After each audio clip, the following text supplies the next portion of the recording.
బయట దారుణమైన వర్షం పడుతూ ఉంటుంది. డబ్బున్న భావన తన పెద్ద ఇంట్లో భర్త వినోద్తో కూర్చుని ఉంటుంది. ఘుమఘుమలాడే వేడివేడి చికెన్ బిర్యానీ తింటూ ఉంటుంది. పేదకొడలు అనామిక పెద్ద మట్టింట్లో ఒక గిన్నెలో వేడివేడి అన్నం, ఆవకాయ పచ్చడి వేసి కలుపుతూ ఉంటుంది. తన ముందు గిన్నెలు పెట్టుకుని శారదా, ప్రసాదు, రమేషు, సుశీల, వీరయ్య అందరూ కూర్చొని ఉన్నారు. అత్తయ్య, మీ గిన్నెవ్వండి. కోళ్ళ ముందుగా మా అత్త మామూలుగా పెట్టు. అమ్మమ్మ, నీ ప్లేట్ ఇవ్వు. ఏం కాదులే శారదా, అన్నం పెట్టుకో. అలా వద్దులే అత్తయ్య అని శారద చెప్పగానే సుశీల తన గిన్నిచ్చింది. అనామిక ఆవకాయ అన్నం పెట్టింది. వెంటనే వీరయ్య ప్లేట్ ఇచ్చాడు. అలా అనామిక అందరికీ వేడివేడి ఆవకాయ అన్నం పెట్టింది. గిన్నెలో అన్నం అయిపోయింది. ఒక్క మెతుకు కూడా అందులో లేదు. ఆ విషయాన్ని రమేష్తో పాటు అందరూ గమనించారు. అనామిక మాత్రం ఎవరూ చూడకూడదని ఆ పెద్ద గిన్నెతో కిచెన్లోకి వెళ్ళింది. అది చూసిన రమేష్, ఫోన్ వస్తున్నట్టుంది అని పైకి లేచాడు. బాబు రమేషు, ఏ ఫోను రాలేదని మాకే కాదు నీకు కూడా తెలుసు. కూర్చా. అది కాదమ్మా, నిజంగానే ఫోన్ వచ్చినట్టు అనిపించింది. ఒకసారి వెళ్ళి చేస్తే బాగుంటుంది కదా. ఎవరైనా పనికి రమ్మని చెప్పడానికి ఫోన్ చేశారేమో కదా. రే మానవడా, అనామిక మీద నీకు మాత్రమే కాదురా, మాకు కూడా ప్రేమ ఉంది. నువ్వు కూర్చో. ఫోన్ మోగితే మోగనివ్వు. రమేష్ మౌనంగా కూర్చున్నాడు. కిచెన్లో అనామిక నీళ్లు తాగుతుంది. కోళ్ళ, అనామిక ఇలారా అని శారద అనామిక అని పిలిచింది.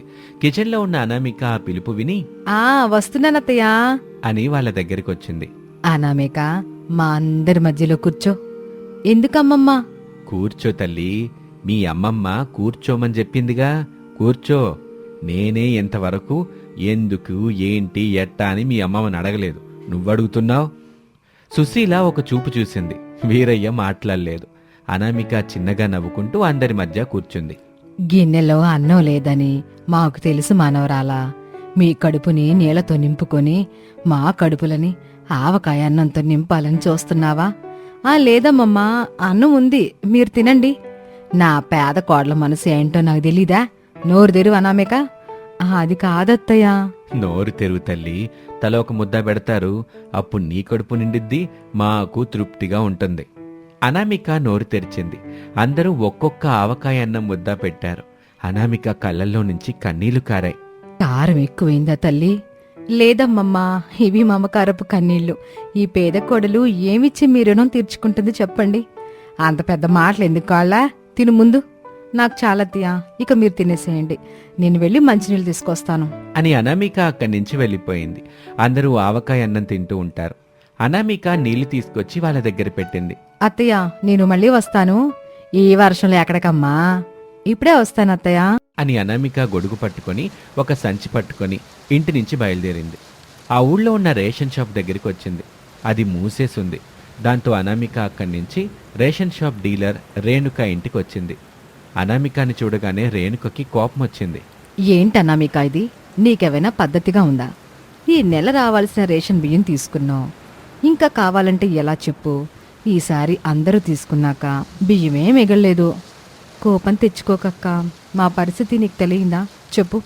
ఒక్క నీ కుటుంబ పరిస్థితే కాదు కదా అనామిక, మన ఊర్లో ఉన్న వాళ్ళందరి పరిస్థితి దీనంగానే ఉంది. అసలే ఇది వర్షాకాలం, పనులే సరిగ్గా ఉండవు, ఎవరికి ఎక్కడి నుండి డబ్బులు రావు. ఉన్నంతలోనే సర్దుకోవాలని ఈ నెల అందరూ బియ్యం తీసుకున్నారు. నన్ను నమ్మ అనామిక, అసలు నిజంగానే బియ్యం లేవు. అనామిక ఏమీ మాట్లాడలేదు. అయినా అనామిక, నీ తోటి కోడలి భావన సిటీలో బాగా డబ్బున్న అమ్మాయే కదా. ఇక్కడి పరిస్థితి ఇలా ఉందని చెప్పు. అర్థం చేసుకుని తనకి చేతనైన సహాయం తను చేస్తుంది. అనామిక ఏమీ మాట్లాడకుండా అక్కడి నుంచి బయలుదేరి ఇంటికొచ్చింది. అరుగు మీద నిలబడిన శారద కనిపించింది. ఏం కోళ్ళ, రేణుకు బియ్యం ఇస్తానని చెప్పిందా? లేదత్తయ్య, ఎంత బ్రతిమిలాడినా సరే లేవనే చెప్తుంది. ఈ నెల అందరూ బియ్యం తీసుకున్నారని చెప్తుంది. ఏం చేయాలో అర్థం కావట్లేదు. ఇంట్లో ఉన్న బియ్యం రేపటికి సరిపోతాయి. ఎల్లుండి ఏం తిందాం అత్తయ్య? శారద ఏమీ మాట్లాడలేదు. అత్తయ్య, మనం భావన దగ్గరికి వెళ్ళొద్దాం పదండి. వద్దనామేక, డబ్బున్న చిన్న కోళ్ళం సోఫాలో కూర్చొని కాలు మీద కాలు వేసుకొని మన పేదరికాన్ని చూసి మరింత హేళన చేసుద్ది. నోటుకొచ్చిన మాటలు అంటది, ఎటకారంగా నవ్వుద్ది. అది నేను తట్టుకోలేనమ్మా, నా వల్ల కాదు కోళ్ళ. అత్తయ్య, ఒకసారి మన ఇంటి పరిస్థితి గురించి భావనతో చెప్దాం. ఒకసారి మీరు ఆలోచించండి. నేను భావన దగ్గరికి ఎందుకు వెళ్దామని చెప్తున్నానో మీకే అర్థమవుతుంది. నాకు అంతా తెలుసుకోవాలా. నేను నీళ్లు తాగైనా ఉంటాను కానీ ఆ భావన ఇంటికి మాత్రం వెళ్ళను. చెప్పకుండా నువ్వు కూడా వెళ్ళబాక, సరేనా? అలాగే అత్తయ్య. అని చెప్పి లోపలికి వెళ్ళింది. బెడ్రూమ్లో కూర్చుని వినోద్ వర్క్ చేసుకుంటూ ఉండగా భావన అక్కడికి వచ్చింది. వినోద్, మీ అమ్మ వాళ్ళు ఫోన్ చేశారా? లేదు. అయినా నాకెందుకు చేస్తారు? చెయ్యరు. నీకోసం వాళ్ళతో గొడవ పెట్టుకుని వచ్చాను కదా. నీకు నీ వాళ్ళని చూడాలని లేదా? లేదని అబద్ధం చెప్పలేని భావన. నాకు నా వాళ్ళని చూడాలనుంది. కొడుకు ఎంత పెద్దవాడైనా తల్లిదండ్రుల్ని చూడకుండా ఉండగలడా చెప్పు? సరే, చేసిన పంచాలు. మనం కారులో వెళ్ళొద్దాం, పాద. అని చెప్పగానే వినోద్ సంతోషపడ్డాడు. వెళ్ళి ఏం చేద్దాం? ఏదో చెయ్యాలని నువ్వు అనుకున్నావుగా, ముందదేంటో చెప్పు. ఈ వర్షాకాలంలో ఊర్లో ఎలాగో ఏ పనులు ఉండవు కదా. అయితే? ఇప్పుడు వాళ్ళకి డబ్బులు చాలా అవసరం ఉంటుంది కదా. ఉంటుంది. అందుకని ఒక 10,000 రూపాయలు ఇస్తాను. అంత పెద్ద మొత్తాన్ని ఎలా ఖర్చు చేస్తారో ఏమో భావన వాళ్ళు. నా విశాల హృదయాన్ని మీ అమ్మ వాళ్ళు అర్థం చేసుకోవడం లేదు వినోద్. అర్థమయ్యేలా నేను చెప్తానులే. వర్షం పడుతుంటే కారులో ఇద్దరూ బయలుదేరారు. సరిగ్గా అప్పుడే అత్తయ్య, నేను మసాలా దోశల వ్యాపారం చేద్దాం అనుకుంటున్నాను అని అనామిక శారత్తో చెప్పింది. ఎక్కడ చేస్తావు, ఎట్టా చేస్తావమ్మా? అత్తయ్య, రాజమ్మ పెద్దమ్మ దగ్గర రేషన్ బియ్యం ఉన్నాయని చెప్పింది. నేను వెళ్ళి తీసుకొచ్చాను. అర్థమైంది కోళ్ళ. ఇప్పుడు మనలో ఎవరికీ పనిలేదు కదా అత్తయ్య. ఈ బియ్యం కూడా తొందరగానే అయిపోతాయి. అప్పుడు మనం ఏం చేద్దాం చెప్పండి? అందుకే అత్తయ్య, దోశల వ్యాపారం చేద్దామని అనుకుంటున్నాను.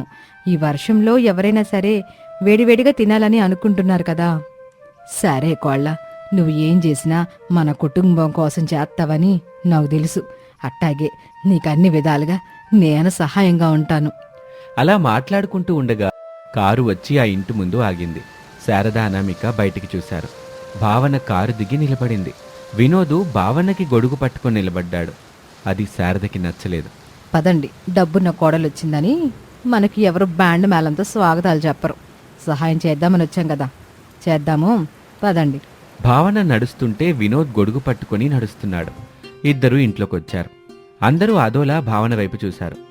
ఒక్క శారద తప్ప అందరూ భావన వినోదులతో మాట్లాడారు. భావన 5,000 రూపాయల డబ్బు కట్టని అనామిక చేతిలో పెట్టింది. అనామిక, ఇవి 5,000 రూపాయలు. అంత డబ్బుని ఒక్కసారిగా నువ్వు ఎప్పుడూ చూసుండవు. జాగ్రత్తగా ఖర్చు పెట్టుకో. శారద కోపంగా వినోద్ వైపు చూసింది.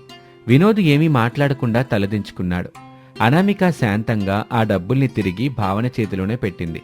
భావన అదోలా చూస్తూ, అనామిక, ఇంటికొచ్చిన లక్ష్మీదేవిని వద్దనుకుంటున్నారు. చెల్లి, నువ్వు నన్ను పేరుతో పిలిచినా నేను బాధపడను. పేదవాళ్లమని హేళన చేసిన కన్నీళ్లు పెట్టను. నాకు తెలివుంది. లక్ష్మీదేవిని ఎలా మా ఇంటికి తీసుకురావాలో నాకు తెలుసు. అబ్బో, ఈ మాటలకేం తక్కువలేదు. పాదండి. భావన వినోదు వచ్చిన కారులోనే వెళ్ళిపోయారు. మరుసటి రోజు నుంచి అనామిక ఊరు మీదుగా వెళ్లే హైవే పక్కన చిన్న గుడిసె వేసింది. వేడివేడి దోశలు వేసి అమ్మటం మొదలుపెట్టింది. రమేష్ మైక్ పట్టుకొని, masala dosa, Mysore masala dosa, butter masala dosa, onion masala dosa, cheese masala dosa, paneer masala dosa, palak masala dosa, corn masala dosa, mushroom masala dosa, ఇక్కడ అన్ని రకాల మసాలా దోశలు అమ్మబడును అని చెప్తున్నాడు. ఆ రోడ్డు మీద వెళ్తున్న వాళ్ళు వర్షాన్ని చలిని తట్టుకోలేక గుడిసెలో ఉంటూ నచ్చిన దోశల్ని చేయించుకుంటూ తినేసి వెళ్తూ ఉండేవాళ్ళు. అలా కొన్ని రోజుల్లోనే పేద కోడలు అనామిక మొదలుపెట్టిన మసాలా దోశల వ్యాపారం మంచి పేరు తెచ్చుకుంది. ఇప్పుడు ఆ కుటుంబానికి ఈ మసాలా దోశల వ్యాపారమే జీవనాధారమైంది. అందరూ సంతోషంగా జీవిస్తున్నారు. ఇది వాల్టి కథ. మరొక ఆసక్తికర కథలో మళ్ళీ కలుద్దాం. అంతవరకు సెలవు. నమస్తే.